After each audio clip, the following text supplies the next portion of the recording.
जैसा कि आप सब जानते हैं कि ऐसे के जो पेपर 6 पेपर होता है 100 नंबर का यानी पेपर होता है, जिसमें 2 निबंध होते हैं, एक लॉन्ग निबंध होता है, एक शॉर्ट, यानी 1000 शब्द में लिखना पड़ता है एक ऐसे, और एक 500 शब्द में लिखना पड़ता है। और उसी के तहत 2 क्वेश्चन आते हैं, एक ड्राफ्टिंग राइटिंग का आता है और वो 12.5 नंबर का होता है, यानी 12.5 नंबर का होता है, और दूसरा उसी में दूसरा क्वेश्चन रहता है 12.5 नंबर का रिपोर्ट राइटिंग या प्रतिवेदन लेखन होता है। ठीक है, तो आज अपन पढ़ेंगे क्या, रिपोर्ट राइटिंग, जो 12.5 नंबर का या 12.5 नंबर का जो क्वेश्चन थर्ड क्वेश्चन में रहता है, उसका पार्ट बी, उसको पढ़ेंगे। तो यहाँ पर पहले तो अपन जब तक इसका कॉन्सेप्ट नहीं समझेंगे जब तक हम लिख नहीं पाएंगे। क्या करेंगे कि जब तक इसका रिपोर्ट राइटिंग का अगर हम प्रतिवेदन नहीं समझेंगे तब तक हम लिख नहीं सकते। ठीक है, क्या है, कैसे लिखना है। आप सबको पता है कि प्रतिवेदन क्या होता है, जैसा कि आप पॉलिटी में पढ़ा होगा। लोक सेवा आयोग, संघ लोक सेवा आयोग अपनी रिपोर्ट देता है ना, कैग अपनी रिपोर्ट देता है, पीएसी पब्लिक अकाउंट कमेटी अपनी रिपोर्ट पेश करती है। ठीक, महिला आयोग, आपका अल्पसंख्यक आयोग, ओबीसी आयोग, एससी एसटी आयोग अपने अपने समय पर वार्षिक प्रतिवेदन देती है कि नहीं देती है। ठीक है, रिपोर्ट देती है, कब की, पूरे साल की देती है कि नहीं देती है। वही रिपोर्ट राइटिंग तो अपन से करवा रहे हैं ना, वही रिपोर्ट राइटिंग करना।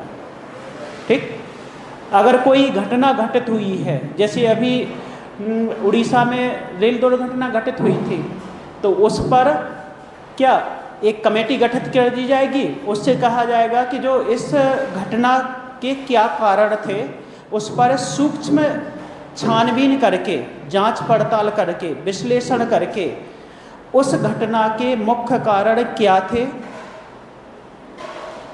क्या कारण थे कि यह घटना घटित हुई, ताकि आगे इस प्रकार की दुर्घटना ना घटित हो सके किसी भी क्षेत्र में। अगर जैसे अभी दूसरा पॉइंट अगर लें कि अभी मणिपुर में जो गृह युद्ध जैसी स्थिति बनी हुई है, या एक 2 समुदाय के मध्य आपस में संघर्ष हो रहा है, तो एक गवर्नमेंट के अंदर गृह मंत्रालय क्या करेगी, एक कमेटी गठित कर देगी, और कैसे लोगों को वहाँ पे गठित करेगी, उसमें अध्यक्ष और सदस्य बनाया जाएगा जो वहाँ से संबंधित हो या उस क्षेत्र का क्या जानकार हो।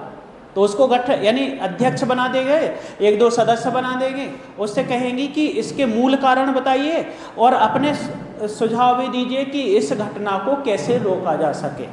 ठीक, तो इस प्रकार से हम रिपोर्ट राइटिंग करते हैं। जैसे कि अभी हाल ही में एक अपनी 2020 की एजुकेशन पॉलिसी यानी अप्लाई की गई है, तो उस पर आपसे कहा जाए कि इसके बारे में आप एक प्रतिवेदन तैयार कीजिए। या फिर अभी यहाँ पे प्रवासी दिवस सम्मेलन हुआ है इंदौर में, तो उस पर कहा जाए कि एक रिपोर्ट राइटिंग कीजिए। ठीक, या फिर जो अभी G20 का सम्मेलन हो रहा है उसकी वर्तमान प्रासंगिकता बताइए, या G20 सम्मेलन में भारत की भूमिका को ध्यान में रखते हुए एक प्रतिवेदन तैयार कीजिए या एक रिपोर्ट राइटिंग कीजिए। ठीक, तो इसको हमें ध्यान में रखते हुए अगर हमें कॉन्सेप्ट क्लियर हो कि हमें क्या लिखना है, क्या है यह विषय, तभी हम लिख पाएंगे कि नहीं लिख पाएंगे। ठीक, तो इसमें क्या आया, पहले नंबर तो हम जब परिभाषा समझेंगे क्या होती है, किस प्रकार के होते हैं, उसका कॉन्सेप्ट क्या होता है। ठीक है, तो कोई भी घटना हो या कोई विषय वस्तु हो या कोई भी मुद्दा हो, इशू हो, ठीक है, उसको ध्यान में रखते हुए एक जो कमेटी गठित की जाती है, वो है कमेटी उसका ऑथेंटिक एविडेंस के आधार पर उसका सूक्ष्म विश्लेषण करती है, प्रत्यक्ष संपर्क करती है, उससे फिर निर्णय निकालती है, उसका विश्लेषण करती है। ठीक है, एनालिसिस करेगी और उसके आधार पर वो क्या देगी, अपने सुझाव देगी कि ताकि इस प्रकार के जो इशू है, तो इशू का जो मैटर यानी इशू है क्यों है, कोई प्रॉब्लम होगी उसको वो समाप्त हो जाए, ठीक। तो उसके लिए ताकि उसी के अनुरूप गवर्नमेंट कोई पॉलिसी बना सके। जैसे वर्तमान में मध्य प्रदेश में यानी श्योपुर जिले में कुपोषण को ध्यान में रखते हुए एक प्रतिवेदन तैयार कीजिए, ठीक। अब आपको श्योपुर आपको अच्छा यहाँ पर ये तो बता रहा हूँ कि आप ठीक है श्योपुर पे लिखने आया, श्योपुर में जो कुपोषण की स्थिति पर एक रिपोर्ट राइटिंग कीजिए या प्रतिवेदन लिखिए, ठीक है। आप स्वयं को एक स्वास्थ्य के क्षेत्र के विशेषज्ञ निर्देशक मानते हुए श्योपुर जिले के यानी जिला स्वास्थ्य निर्देशक मानते हुए आप एक प्रतिवेदन तैयार कीजिए वहाँ की जो कुपोषण की या हेल्थ जो वहाँ का हेल्थ स्ट्रक्चर कैसा है उसके आधार पर। तो आपको पता नहीं है, क्या है, पता नहीं है उसके बारे में, ऐसा कोई भी प्रतिवेदन आ जाता है तो आपको नहीं पता है कि उसके डाटा क्या है, ठीक। तो आप लिखेंगे कैसे, अपने मन से ही लिखना है, ठीक। तो वहाँ पर क्या लिखेंगे, आपको पता है कि श्योपुर जिला क्या इथोपिया कहलाता है ना, मध्य प्रदेश या भारत का इथोपिया कहलाता है। तो वहाँ पे कंडीशन क्या होगी, वहाँ जे क्या लिखेंगे, अपन जो स्थिति देखिए, अब अपन को सोचना है, यही आपका कॉमन सेंस होता है।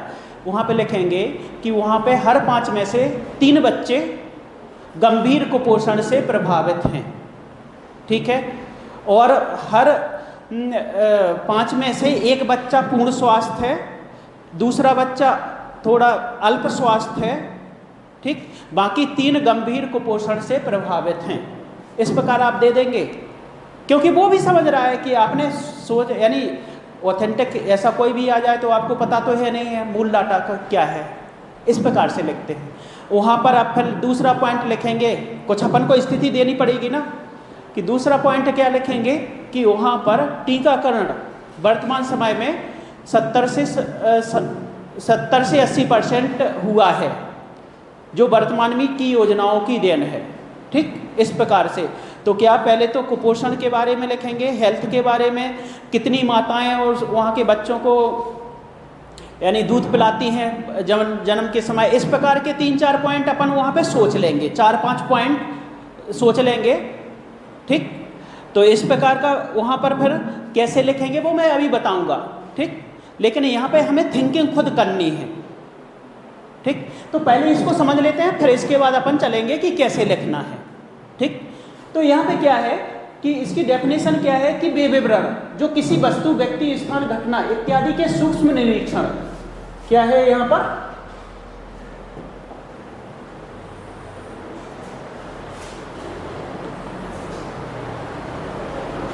सूक्ष्म निरीक्षण के पश्चात तैयार किए जाते हैं एवं इनका मुख्य उद्देश्य किसी विषय का तथ्यपरक विश्लेषण करना होता है, अपना सुझाव और मत देना अनिवार्य रहता है।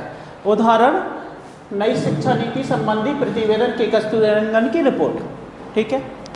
तो क्या क्या होता है इसमें, 2-3 चीजें कि सूक्ष्म निरीक्षण करना पड़ता है और इनका मुख्य उद्देश्य क्या होता है कि किसी विषय पर का तथ्यपरक विश्लेषण करना होता है और अपना मत या सुझाव देना होता है। तो 3 पॉइंट हो गए, फर्स्ट, सेकंड और थर्ड, यही है 3 इनका कॉन्सेप्ट, ठीक।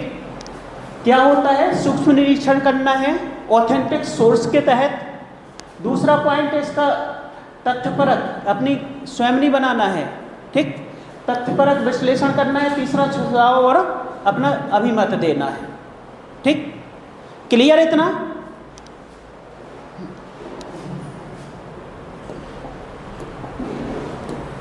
अब इसकी विशेषताएं क्या होती हैं, देखिए इसकी विशेषताएं होती हैं, प्रतिवेदन हमेशा अपने उच्च अधिकारी को ही प्रस्तुत करना होता है।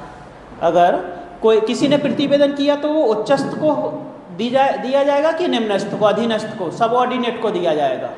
तो जो हाई क्लास का ऑफिसर होगा उसी को दिया जाएगा, ठीक, पहला पॉइंट। और विषय का तथ्यपरक सूक्ष्म विश्लेषण किया जाता है, संपूर्ण जानकारी क्रमिक रूप से लिखी जाती है, अभिलेखबद्धता रिकॉर्ड होता है, एक विशेष प्रकरण होना चाहिए इसके लिए, कोई एक केस होना चाहिए। अध्ययनकर्ता का संबंध उस विषय से संबंधित हो जो उस विषय का विशेषज्ञ हो। यानी ऐसे को थोड़ी दे दिया जाएगा कि नॉर्थ ईस्ट का उसको जानकारी है नहीं, राजनीतिक जानकारी नहीं हो, उसको कह दें कि जाओ मणिपुर का यानी जो वहाँ पर क्या मुद्दा चल रहा है उसके लिए एक कमेटी का अध्यक्ष बना दे, तो क्या परिणाम सही नहीं आएंगे।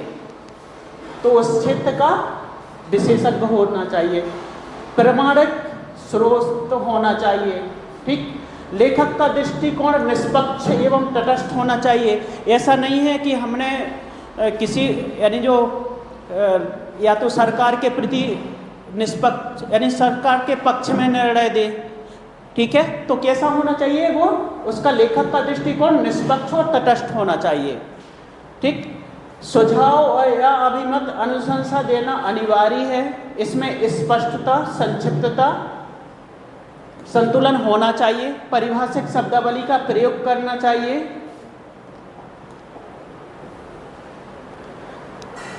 अध्ययनकर्ता से संबंधित विषय का विशेष आहर्ता हो।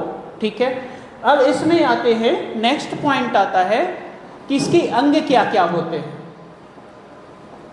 तो इसमें क्या कि कोई भी घटना है तो उसका स्थान कहाँ से संबंधित है, उसकी दिनांक क्या है, निश्चित कोई जो प्रकरण विषय वस्तु क्या है, विषय क्या है, ऑब्जेक्ट। अध्ययनकर्ता का स्पष्ट उल्लेख होना चाहिए, जो रिपोर्ट कब तक यानी प्रस्तुत करनी है उसकी जानकारी होना चाहिए, समय अवधि होना चाहिए, साक्ष्य आपने किन किन साक्ष्यों के तहत उसका कोई भी जो प्रकरण है या केस है उसका अध्ययन किया है उसकी जानकारी, उसका स्पष्ट उल्लेख होना चाहिए। फिर पृष्ठभूमि यानी उसका कोई भी वो है तो उसकी पृष्ठभूमि क्या रही है, बैकग्राउंड क्या रहा है।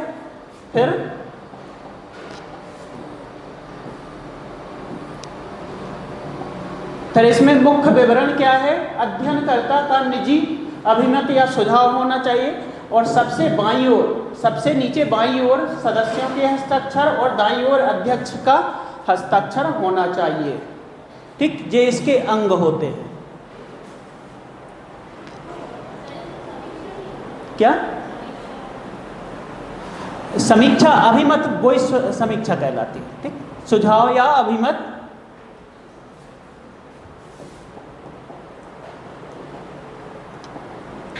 अब इसके क्या होते हैं, इसके प्रकार भी होते हैं। जो रिपोर्ट राइटिंग उसके प्रकार होते हैं, किस क्षेत्र विषय के आधार पर प्रकार, जैसे प्रशासनिक प्रतिवेदन, जैसे कैग का प्रतिवेदन, पीएससी का प्रतिवेदन, यूपीएससी का प्रतिवेदन। ठीक है, ये क्या हो गए, प्रशासनिक प्रतिवेदन। विधिक प्रतिवेदन, विधि आयोग का प्रतिवेदन, जो विधि आयोग यानी अभी क्या 21वां विधि आयोग का स्थापना की है वो अपना प्रतिवेदन देगा। ठीक है, तो उसका प्रतिवेदन। पत्रकारिता, समाचार के माध्यम से समसामयिक घटनाओं का विवरण दिया जाता है इसके तहत। ठीक है, फिर साहित्यिक, जैसे महाभारत पर प्रतिवेदन लिखिए, रामायण पर प्रतिवेदन लिखिए। ठीक, गोदान पर प्रतिवेदन लिखिए। ठीक, सामाजिक प्रतिवेदन, सामूहिक विवाह आयोजन पर प्रतिबंध। नेक्स्ट आता है इसमें समय के आधार पर वार्षिक रिपोर्ट, वो यूपीएससी की रिपोर्ट, अर्धवार्षिक रिपोर्ट, मासिक, विशेष रिपोर्ट और समसामयिक रिपोर्ट। ठीक, इस प्रकार के समय के आधार पर प्रतिवेदन होते हैं। ये अपन को कोई ज़रूरत नहीं है, केवल समझना है, क्योंकि पहले आता था जब 5th पेपर में जुड़ा था यह, तो उसमें 3 मार्क में इसके बारे में अंग पूछ लेंगे या उसके इस पर यानी सामाजिक प्रतिवेदन किसे कहते हैं ऐसा पूछ लेते हैं। लेकिन अब ऐसे के निबंध ऐसे के पेपर में यह जुड़ गया है, तो इसलिए इसका अब कोई नहीं है, केवल हमें कॉन्सेप्ट समझने के लिए यहाँ पे पढ़ना पड़ता है, इसका और कोई महत्व नहीं है। ठीक, तो केवल यहाँ पर हमें समझना है। अब इसका महत्व क्या है, घोटालों को उजागर करने में, नीति निर्माण में, किसी आपदा की घटना में सहायता आदि पहुंचाने में, मुआवजा दिलाने या देने में, कार्रवाई करने में, जन कल्याण हेतु, समस्या की घटना का सूक्ष्मता से जांच पड़ताल करने हेतु इसका इसलिए पढ़ाया जाता है। ठीक है, क्यों पढ़ाया जाता है? इन कारण से इसको पढ़ाया जाता है।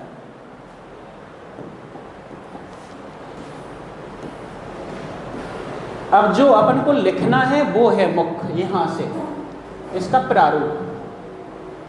अच्छा, जैसे कि क्या है, अभी चल रहा है,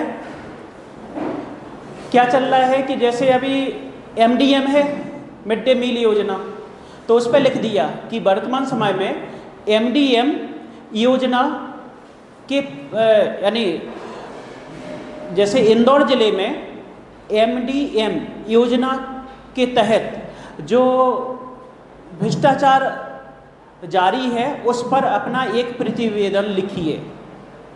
ठीक, अब आप क्या करेंगे कि यहाँ के जो यानी पूरा यानी ऑथेंटिक सोर्स से आप पूरी कलेक्ट करेंगे जानकारी, कहाँ कहाँ पर अगर भ्रष्टाचारी हो रही है, यानी रिपोर्ट ऐसी की गई है, किसी ने ऐसी जानकारी दी है व्हिसल ब्लोअर वगैरह ने कि यहाँ पर बहुत धांधली हो रही है कि MDM में। ठीक है, अब आपको दी, और जो इस क्षेत्र का कोई विशेषज्ञ है उसके आधार पर एक कमेटी गठित कर दी, और उससे कहा गया है कि आप 2 माह के अंदर इसकी सूक्ष्म निरीक्षण या जानकारी और एनालिसिस विश्लेषण के तहत आप रिपोर्ट दीजिए कि वास्तव में धांधली हो रही है या भ्रष्टाचार हो रहा है MDM में कि नहीं हो रहा है।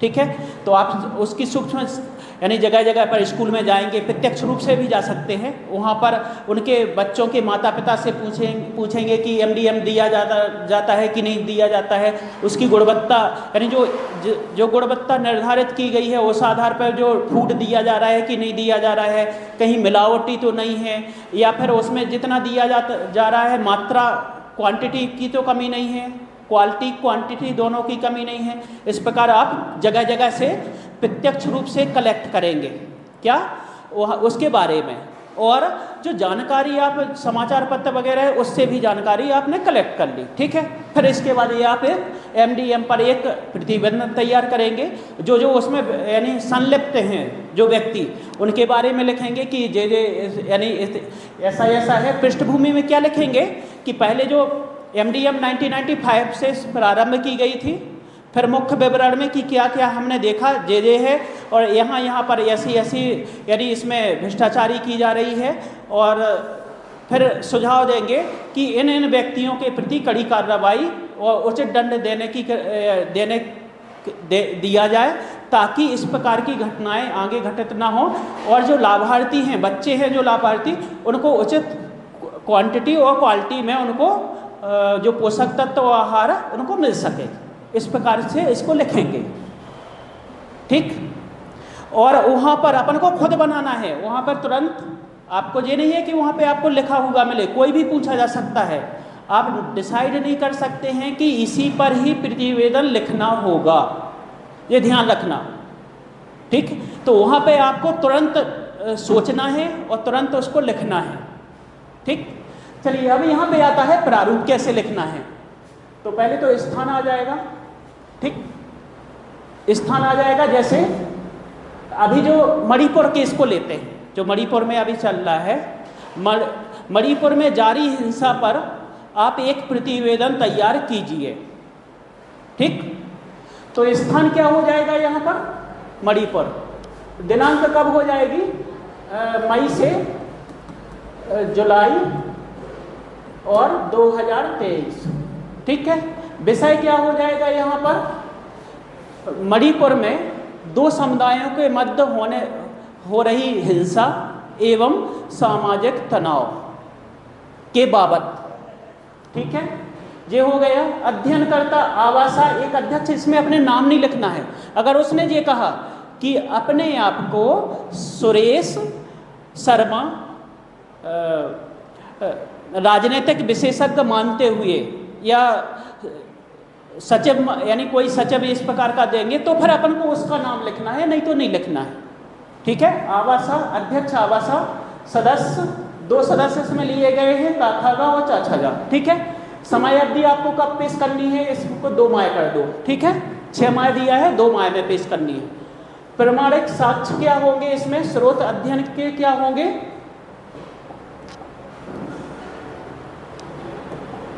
ध्यान रखना, देखो क्या क्या करना है इसमें। स्थान, दिनांक, विषय,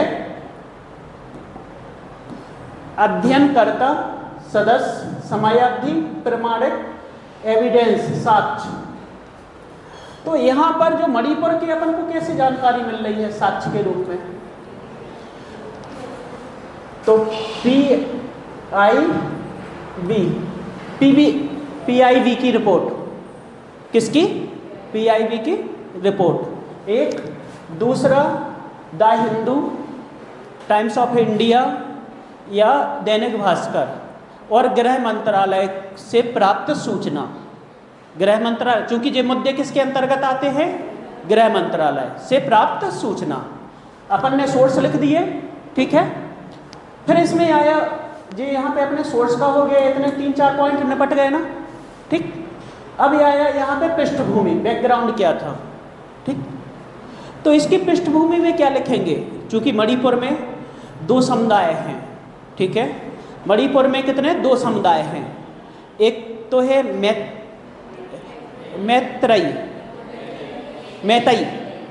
मैतई ग्रुप, और एक है कुकी और नागा, ठीक है। तो मैतई ग्रुप कहाँ रहता है? आपका मैदानी क्षेत्र में, और जिसकी जनसंख्या है लगभग 53%, ठीक है। और जो वो हिंदू धर्म को मानने वाला है, और जो कुकी और नागा हैं वो है लगभग 43%, और वो कहाँ रहती है? पहाड़ी दुर्गम क्षेत्र में, हिल्स एरिया में रहती है, ठीक है। और विशेष राज्य 271 आर्टिकल सी के तहत विशेष राज्य भी लागू का दर्जा, जो पहाड़ी क्षेत्र है उसको विशेष राज्य का दर्जा भी लागू है। तो उसके तहत जो मैतई ग्रुप है वो उस क्षेत्र में, जहाँ पर जो कुकी और ट्राइबल एरिया में, ऊबड़ खाबड़ एरिया में ना तो भूमि खरीद सकता है ना रह सकता है, जबकि जो कुकी और नागा हैं वो प्लेन, जो जहाँ पे प्लेन एरिया है उसमें रह सकता है। और जो ऊबड़ खाबड़ एरिया है वो है पूरा 90%। तो 90% में रहती है 43% जनजाति, और जो 53% जो मैतई ग्रुप है वो कितने में रहती है? 10 से 12% क्षेत्र में रहती है, ठीक है। तो अभी क्या हो रहा था, यानी जो उसकी पृष्ठभूमि है, और इसमें क्या बार बार से इसमें मांग हो रही थी। मांग क्या हो रही थी कि जो मैतई समुदाय है उसको शेड्यूल कास्ट का दर्जा दिया जाना चाहिए, और वो जो पहाड़ी क्षेत्र में ज़मीन भी खरीद सकें और रह भी सकें, ये मांग हो रही थी। तो इसलिए दोनों ग्रुप में तनाव पहले से जारी था। तो इसकी क्या हो गई? ये यहाँ पर पृष्ठभूमि हो गई, ठीक है। फिर इसके बाद इसका मुख्य विवरण क्या है? तो इस दोनों को मांग को लेकर क्या किया कि यानी जो भूमि अधिग्रहण सर्वे के भूमि अधिग्रहण को ध्यान में रखते हुए एक सर्वे हो रहा था। तो सर्वे हो रहा था किस लिए? कि हम मैतई ग्रुप को शेड्यूल कास्ट का दर्जा दे सकें, ठीक है। और क्यों हो रहा था? एक यहाँ पे राजनीतिक फैक्टर है, क्योंकि मैतई ग्रुप के कितने विधायक हैं? वहाँ 40, और 20 विधायक हैं नागा और कुकी के, ठीक है। तो इसलिए तो उसका विरोध किया किसने? कुकी और नागा जनजातियों ने, ठीक। कुकी और नागा जनजातियों ने वो बंद किया। इस कारण से उस बीच में दोनों के मध्य क्या हो गई? झड़प हुई। फिर 4-5 दिन बाद क्या हुआ कि ये हुई 28 अप्रैल 2023 की बात है, ठीक। फिर 5-6 दिन यानी 4-5 दिन पहले, मतलब 3 मई को, 3 या 4 मई को वहाँ पर 2 कुकी महिलाओं को, कुकी समुदाय की 2 महिलाओं को, जो मैतई ग्रुप के कुछ लोगों द्वारा उनका अपमान किया और नग्न घुमाया, ठीक है। यानी अभद्र तरीके से उनको घुमाया, ठीक है। इस कारण से हिंसा भड़क गई, ठीक।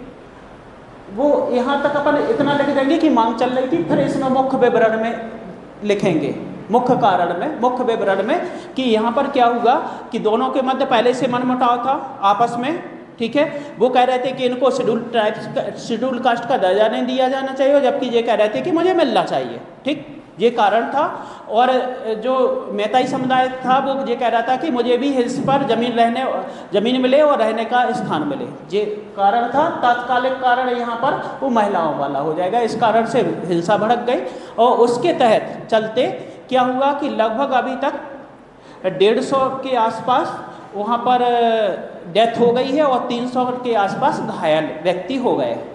ठीक, अभी भी हिंसा जारी है। तो इसमें ये मुख्य विवरण में आ जाएगा। अब यहाँ पर देंगे अपना अभिमत या सुझाव। ठीक, यहाँ पर अभिमत या सुझाव। तो अभिमत या सुझाव में क्या देंगे कि पहले नंबर तो यहाँ पे क्या लिखेंगे कि जो 2 महिलाएं थीं जो कुकी समुदाय के, उनके मध्य जो अभद्रता और अशिष्ट व्यवहार किया गया है, उनके लिए दोषी कौन व्यक्ति हैं, उनको पहले गिरफ्तार किया जाए, उनको उचित दंड दिया जाए, और जो महिलाएं हैं उनका जो सम्मान के तहत उनका जो यानी क्षति हुई है उनको उचित न्याय दिलाया जाए। ठीक, पहला पॉइंट। दूसरे पॉइंट में आप क्या करेंगे कि जो दोनों समुदाय हैं, ठीक है, इसके लिए एक यानी दोनों समुदाय हैं उनको उनसे आपस को यानी उनके जो मुख्य व्यक्ति हैं, जो लीडर व्यक्ति हैं, नेतृत्व करता हैं, उसको आपस में बैठाकर और उनसे बंटुवाई चर्चा की जाए। पहले बंटुवाई, फिर दोनों को साथ में चर्चा की जाए। चर्चा करने के बाद जो उचित निर्णय हो उसके आधार पर जो उचित उनकी जो मांगे हैं उनको माना जाए, और जो नहीं उचित नहीं है उनको नेग्लेक्ट कर दिया जाए। ठीक है, उसके आधार पर दोनों के मध्य आपसी समझौता करके वहाँ पर शांति व्यवस्था लागू की जाए। जी आपका यहाँ पर अभिमत या सुझाव है। ठीक, और फिर बाद में यहाँ पे सिग्नेचर जो हो जाएगा, खत्म। अब यहाँ पे ये समझ में आया कि नहीं आया? सभी को लिखना है इस पे, ऐसे हमने पूरा बता दिया प्रतिवेदन, सभी को जैसा मैंने बताया है वैसा ही लिखना है। ठीक, क्लियर हो गया ये कि नहीं हुआ? सभी लोग लिख लेंगे। इसी प्रकार अगर दूसरा अगर कोई मैटर अगर दें, वही MDM इंदौर में, इंदौर के, चलो इंदौर बड़ा हो जाता है, देवास में MDM जो मिड डे मील है उसमें वर्तमान समय में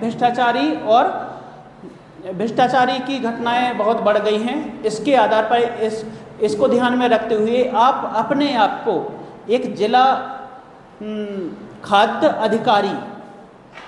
अधिकारी मानते हुए एक प्रतिवेदन तैयार कीजिए।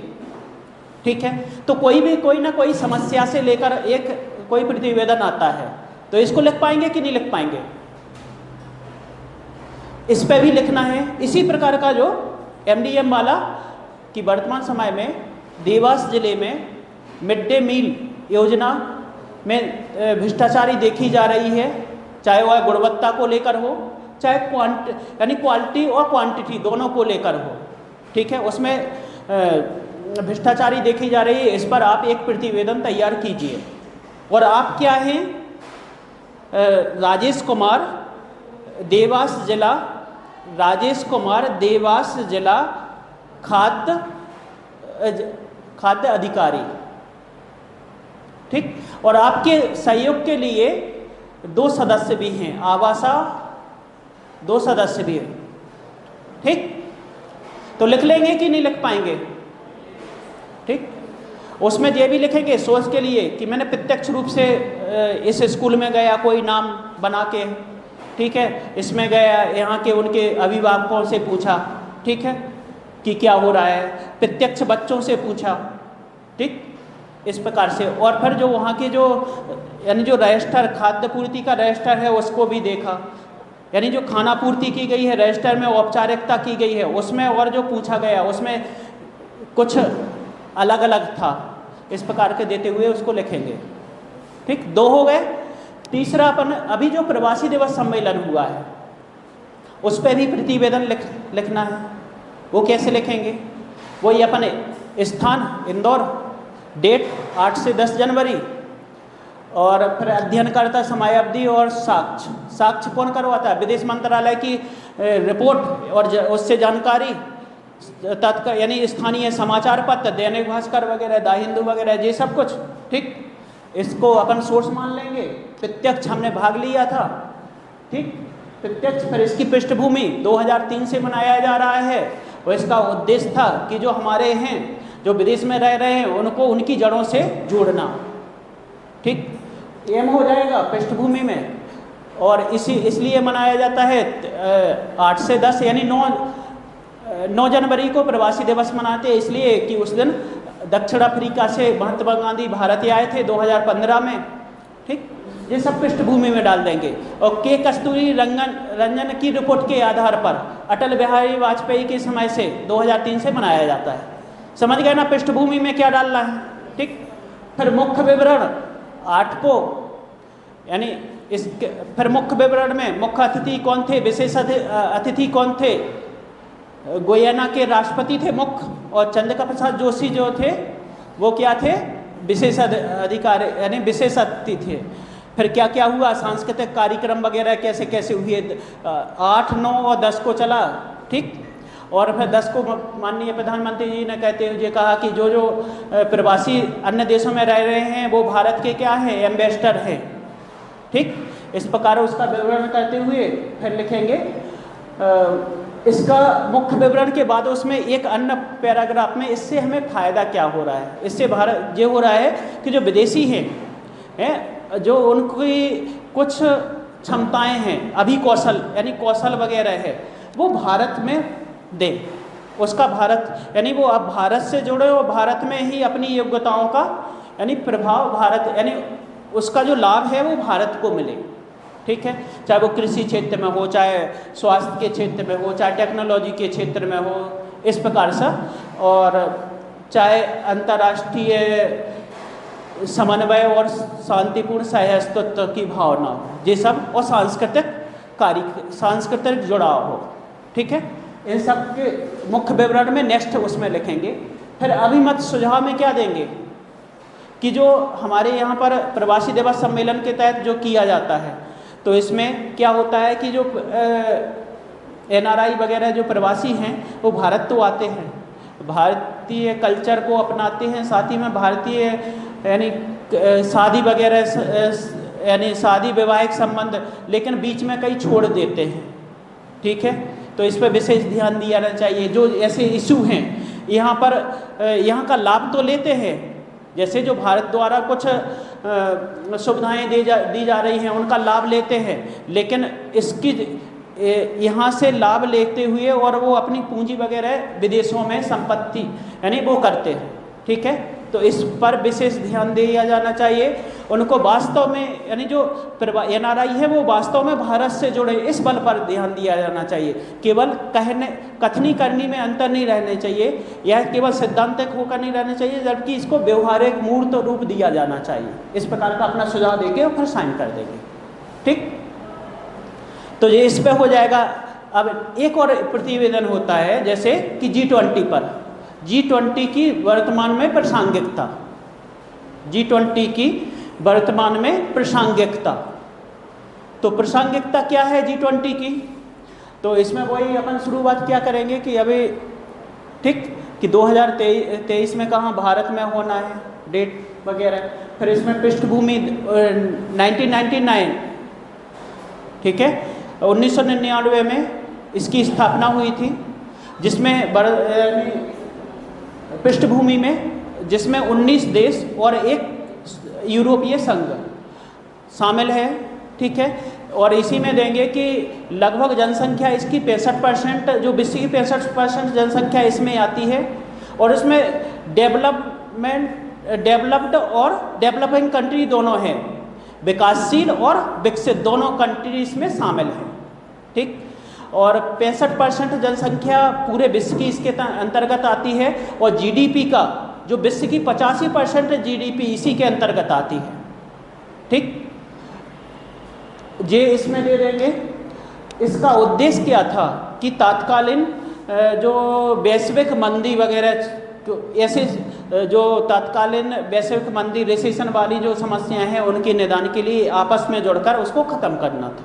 ठीक, फिर मुख्य विवरण की वर्तमान में अभी 2022 में 16वां G20 सम्मेलन हुआ था, और दिसंबर 2022 को ही इसकी जो कमान भारत को सौंपी गई है। ठीक है, अब यहाँ पर अपन को सौंपी गई है जो 2023 तक पूरे साल रहेगी, और लगभग 200 बैठकें होंगी विशेष क्षेत्र में। तो इसकी प्रासंगिकता यहाँ पर देखेंगे कि अलग अलग बैठकों के तहत हर एक क्षेत्र पर, जैसे पर्यटन हो, कृषि हो, हेल्थ हो, भ्रष्टाचार हो, इस पर चर्चा हो रही है और उस पर वर्तमान में तात्कालिक समय को रहते हुए उस पर निर्णय लिए जा रहे हैं। और इन निर्णयों को सारे देशों को, सारे विश्व में जो इसके सदस्य देश हैं और अन्य देशों को इसमें अप्लाई की जाएगी। उनकी उसी परिपाटी पर वो अपना विकास करेंगे, चाहे भ्रष्टाचार पर लगाम लगाएंगे, चाहे कृषि क्षेत्र में, कृषि के क्षेत्र में प्रौद्योगिकी को अपनाते हुए कृषि क्षेत्र में बढ़ावा देंगे, इस प्रकार का चाहे पर्यटन को बढ़ाएंगे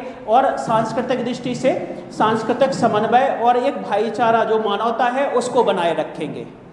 ठीक है, तो इसमें अब यहीं पर फिर मुख्य विवरण की बात दे देंगे, इसमें प्रासंगिकता, तो उसकी 3-4 पॉइंट दे देंगे। कृषि क्षेत्र में, स्वास्थ्य के क्षेत्र में, समसामयिक मुद्दों के क्षेत्र में, सांस्कृतिक क्षेत्र में, वो दे देंगे इनकी प्रासंगिकता जे। ठीक है, और फिर अभिमत ये दे देंगे कि वर्तमान समय में जैसे कि रूस यूक्रेन युद्ध चल रहा है, चाइना का जो रवैया है, ठीक है, तो इसमें जैसे कि अभी हाल ही में चीन के यानी कई मीटिंग में चीन के जो अधिकारी हैं उनने भाग नहीं लिया था। क्यों? क्योंकि वो, और अभी हाल ही में जो रूस और यूक्रेन के मध्य युद्ध चल रहा है उस पर एक मत होने के लिए आपसी वाद विवाद हो रहा है। तो इनको लेकर, तो इन जो मुद्दे हैं इनको आपस में बैठकर सुलझा लेना चाहिए, और ताकि जो G20 के तहत जो योजनाएं, नीति निर्माण और क्रिया, यानी तो उचित योजनाओं का निर्माण किया जा सके और उनका क्रियान्वयन किया जा सके, ताकि सारे विश्व को लाभ मिल सके, सारे विश्व का यानी डेवलपमेंट हो, उसका कल्याण हो, और एक जो ग्लोबल गांव की संकल्पना है उसकी स्थापना हो। ये अपन सुझाव में देंगे और बाकी साइन वगैरह ये आप लोग कर लेंगे। ठीक है, इस प्रकार से इसको लिखना है। हो गया क्लियर? अब तो इसमें कोई को लिखने को कोई प्रॉब्लम नहीं होगी। तो आप लोगों को पहले तो लिखना है किस पर, मणिपुर वाला जो इशू है उस पर लिखना है, दूसरा MDM पे लिखना है, तीसरा जो नई एजुकेशन पॉलिसी है उसके बारे पर लिखना है। ठीक, और बाकी तो ये तो हमने करवाई दिया, प्रवासी और G20, इतने जब आप अगर लिख लेंगे बैठ के तो निश्चित ही आप जो लास्ट वाला जो आपका जो वहाँ पे लिखोगे तो आराम से लिख लोगे। अब किसी को इसमें डाउट हो तो पूछ लीजिए। है किसी को डाउट है क्या? सिंपल है, 12.5 नंबर का सवाल है।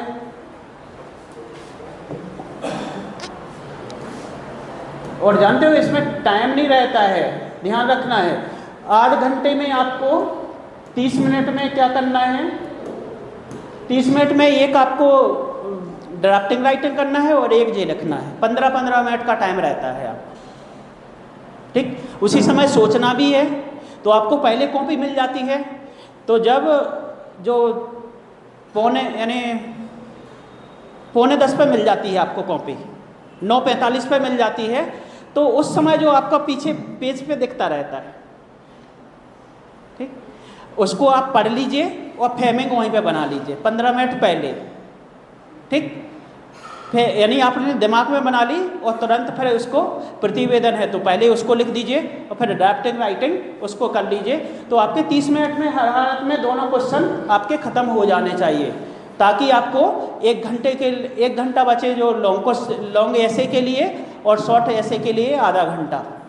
ठीक, उतने समय में उनकी भी फ्रेमिंग बन जाती है ऐसे कि हमें जो डिसाइड कर लेते हैं कि इस टॉपिक पे हमें लॉन्ग ऐसे लिखना है और इस टॉपिक पर हमें शॉर्ट ऐसे लिखना है। तो पहले ही उतने समय में 15 मिनट के उसमें अपन कर लेते हैं। और ये दोनों इनकी भी फ्रेमिंग कि हमें इस ड्राफ्टिंग राइटिंग को, जैसे कि नोटिफिकेशन आया या ऑर्डर आया है, इसको करना है, ठीक है, या सरकारी पत्र आया, ठीक, उसको करना है, उसको आप डिसाइड कर लीजिए और फिर बाद में आप कंटिन्यू करके और लिख दीजिए। ठीक, हाँ बोलिए। क्या?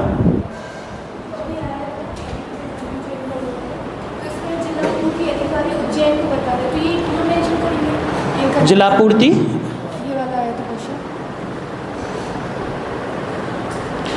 जिला आपूर्ति अधिकारी उज्जैन को सरकारी सस्ते गल्ले की दुकानदारी की अनियमितताओं की ओर ध्यान, यानी जो जिला अधिकारी है उसको आपको रिपोर्ट करनी है।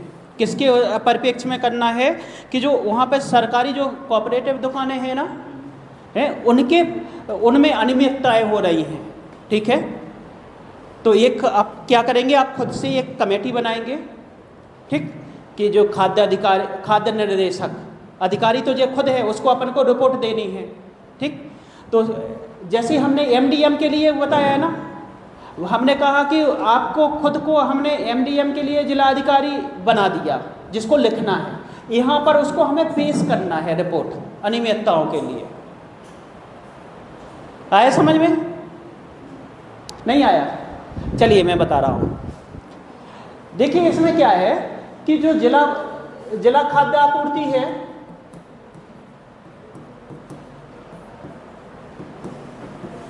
आपूर्ति अधिकारी है, इसको जानकारी मिली है क्या कि जो सरकारी दुकानें हैं उसमें क्या हो रही है, अनियमितताएं हो रही हैं जो खाद्य की आपूर्ति करते हैं। ठीक है, तो अब इसने क्या कहा है कि एक कमेटी गठित कर दी, एक अध्यक्ष को नियुक्त कर दिया, 1-2 सदस्य को नियुक्त कर दिया, उनसे कह दिया कि जो सरकारी कोऑपरेटिव यानी जो शॉप्स हैं उसमें कहाँ पर जो धांधली हो रही है उस पर आप रिपोर्ट दीजिए। ठीक है, वो जाएगा हर एक दुकान पर, यानी जो उसके जो राशन कार्ड अधिकारी हैं यानी जो आम व्यक्ति हैं, जनता, उनसे पूछेगा कि आपको जो क्वालिटी है, जो आपको खाद्यान्न आपूर्ति की जा रही है, क्या जो जिस क्वालिटी का वहाँ से आ रहा है वही मिल रही है कि नहीं मिल रही है।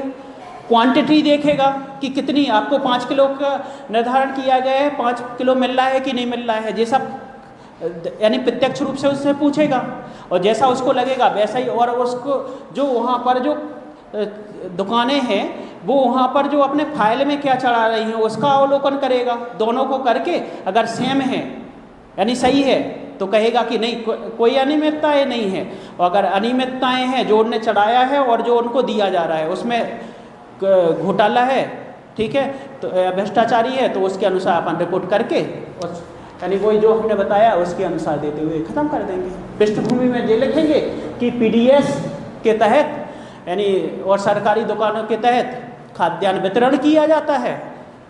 ठीक, और फिर विवरण में कि हमने ये देखा स्रोत अपन लिख ही देंगे। अभी मैं सुझाव दे देंगे कि इनके प्रति कड़ी कार्रवाई की जाए। ठीक, और तुरंत यानी न्याय यानी तुरंत इनको, ये अपराधी हैं तो इनके प्रति दंडात्मक और जुर्माना संबंधी कार्रवाई की जाए ताकि जो उचित लोगों को, जिनको वास्तव में लाभ मिलना चाहिए, उनको लाभ मिल सके। ठीक, क्लियर?